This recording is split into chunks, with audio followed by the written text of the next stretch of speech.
मेरे साथ मेरे सहयोगी अनामिका सिंह लखनऊ से, उमेश श्रीवास्तव मेरठ से, अश्विनी मिश्रा झांसी से और उपेंद्र द्विवेदी वाराणसी से मौजूद है। सबसे पहले आइए रुक करते हैं लखनऊ की तरफ, जहां से अनामिका सिंह हमारे साथ मौजूद है। अनामिका, एक तरफ प्रधानमंत्री नरेंद्र मोदी गुजरात के अहमदाबाद में शुभारंभ कर रहे हैं और दूसरी तरफ मुख्यमंत्री योगी आदित्यनाथ आज लखनऊ पहुंच रहे हैं गोरखपुर से, जहां पर शहीद स्मारक में कार्यक्रम का आयोजन। आप बताइए इस कार्यक्रम के बारे में विस्तार से, कितने बजे कार्यक्रम शुरू होगा, कितने बजे तक मुख्यमंत्री योगी आदित्यनाथ पहुंच जाएंगे?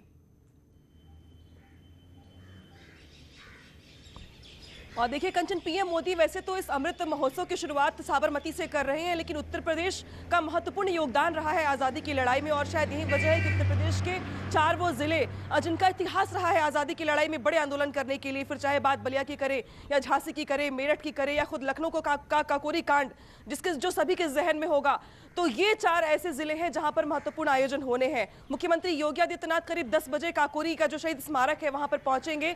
सबसे पहले जो 75 वॉलंटियर्स हैं जो 75 किलोमीटर की यात्रा करके वहां पहुंच रहे हैं, उनके साथ वो उनका वो अभिवादन करेंगे। साथ ही जो शहीदों के लिए वहां पर बनाए गए हैं वहां पर मुख्यमंत्री पुष्पांजलि अर्पित करेंगे। इसी के साथ 75 गुब्बारे हवा में छोड़े जाएंगे और ये जो महोत्सव है इसकी शुरुआत कर दी जाएगी।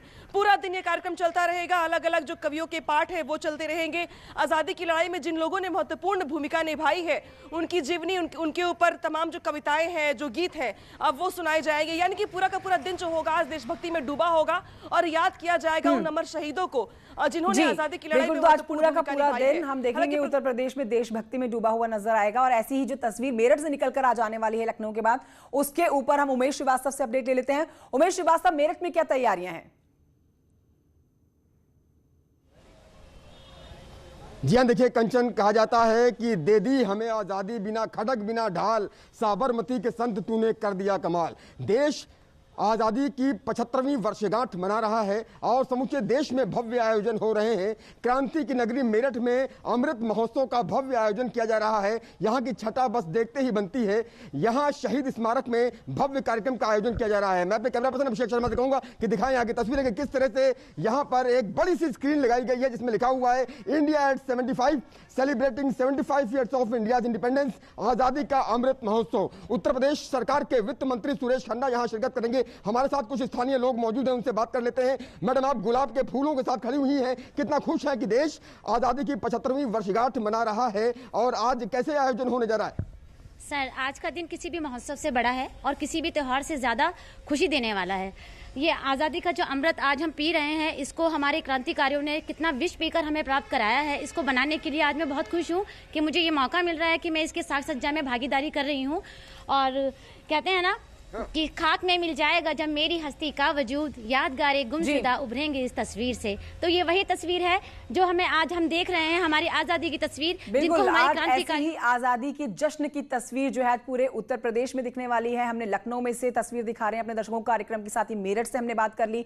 अब जल्दी से एक अपडेट अश्विनी मिश्रा से लेते हैं, झांसी से हमारे साथ मौजूद है। अश्विनी, झांसी के लोग कितने उत्सुक हैं आज इस कार्यक्रम में बढ़ चढ़कर हिस्सा लेने के लिए?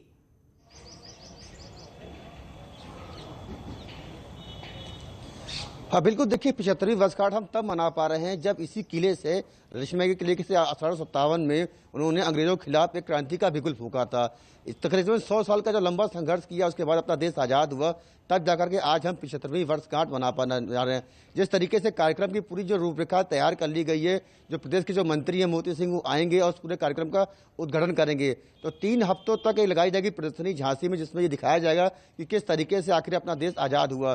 तो कुल मिलाकर के कह सकते हैं कि जो किला है ऐतिहासिक, जो गवाह था अपनी आज़ादी का, उस पर जो पूरी तैयारी लगभग पूरी कर ली गई है। अब से थोड़ी देर के बाद जो यहाँ पे जो प्रशासनिक अधिकारी हैं, जो मंत्री हैं, सब मौजूद रहेंगे। इसके बाद एक बाइक रैली का आयोजन होगा। इसके बाद जो जूनियर सभागार है वहाँ पे बड़ा एक कार्यक्रम रखा गया है। तो कहीं ना कहीं देश की आज़ादी की जो शुरुआत हुई थी 1857 में, वो इसी किले से हुई थी, लक्ष्मी ने करी थी, जिसके बाद और देखिए 4 महत्वपूर्ण जिले हैं, ऐतिहासिक जिले हैं उत्तर प्रदेश के, जहां पर विशेष कार्यक्रम का आयोजन किया जाएगा। और खुद गोरखपुर से मुख्यमंत्री योगी आदित्यनाथ लखनऊ पहुंच रहे हैं। लेकिन वाराणसी की अगर बात की जाए, पूरे उत्तर प्रदेश में ही आज सभी जिलों में जश्न मनाया जाने वाला है। उत्तर प्रदेश में वाराणसी से जान लेते हैं, जो प्रधानमंत्री नरेंद्र मोदी का संसदीय क्षेत्र भी है, वहां पर क्या तैयारियां हैं, वहां से कैसी तस्वीरें उपेंद्र द्विवेदी निकल कर आ रही हैं, दिखाएं हमारे दर्शकों को।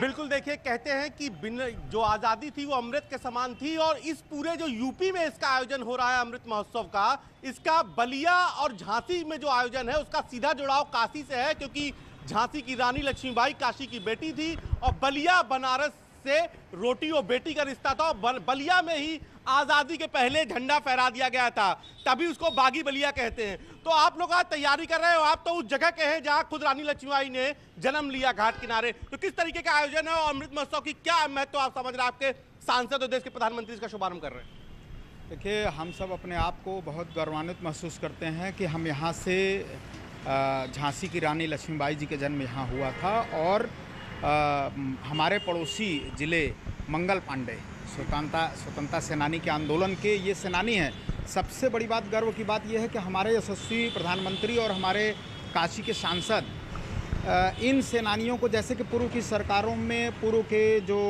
राष्ट्राध्यक्ष रहे, जो सत्तासीन लोग रहे, वो लोग सिर्फ उनके जन्मदिवस पर या उनके पुण्यतिथि पर ही याद करते थे। हमारे यशस्वी प्रधानमंत्री आज हर पल आगे आने वाली पीढ़ी के लिए और आज के समय सबके लिए, पूरे देशवासियों के लिए एक बड़ा आयोजन पूरे भारत में और अपने यूपी में, मतलब इसका कितना बड़ा महत्व है, सेनानियों को याद करने का कितना मौका। आप लोग आज के जिस तरीके से वहाँ प्रधानमंत्री शुभारंभ करेंगे, तो आप लोग भी वहाँ पर कार्यक्रम करेंगे और उसको लाइव देखेंगे?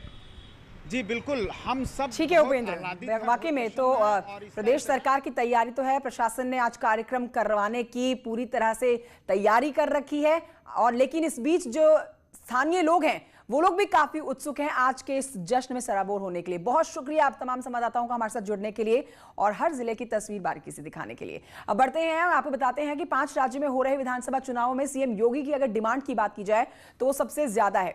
सीएम योगी की 16 मार्च को असम में रैली होने वाली है। इसके अलावा 17 मार्च को हम बताएं कि पश्चिम बंगाल में नजर आएंगे मुख्यमंत्री योगी आदित्यनाथ। 2 मार्च को आपने देखा था मुख्यमंत्री योगी आदित्यनाथ को मालदा में उन्होंने रैली की थी, भारी मात्रा में स्थानीय लोग उनको सुनने के लिए पहुंचे थे।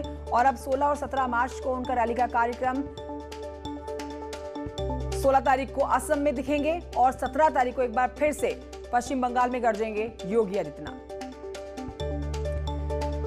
तो मुख्यमंत्री योगी आदित्यनाथ की डिमांड आप समझ सकते हैं इसी बात से कि जिस भी राज्य में चुनाव होता है उस राज्य में मुख्यमंत्री योगी आदित्यनाथ की डिमांड सबसे ज्यादा हाई होती है। उनको सुनने के लिए भारी संख्या में लोग जुटते हैं। अब 16 मार्च को असम में और 17 मार्च को पश्चिम बंगाल में दिखेंगे योगी आदित्यनाथ।